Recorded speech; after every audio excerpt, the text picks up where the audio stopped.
sa mai theo hoa she giờ từ sự ta và lại gì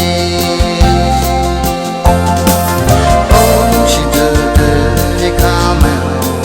không ra là mới đi sớm về gì kia ai sẽ lưu hồ bao về bị này ana đây khi đây ra ta cho lại và đi bao về cái lưu hồ mà đi chờ vì bị sao chỉ từ từ này nhiều xa và chỉ khi lần chỉ gì này cả mai xa mai ngày bị sao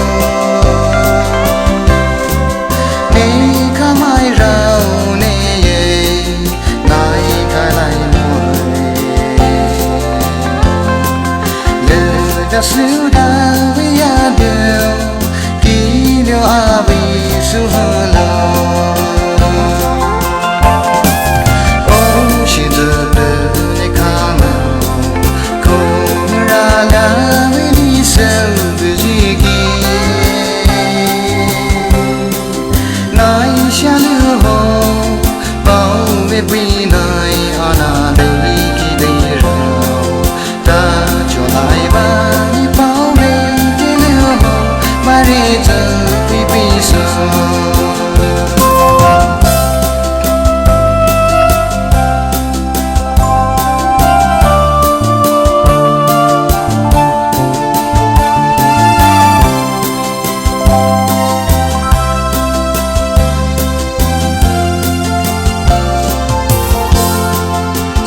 từ từ này níu vào gì kỳ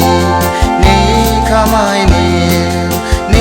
mấy đứa hai từ khá lại này khám ai níu vào gì đây ra rồi về gì khao này khám ao này sẽ ngao màu gì nói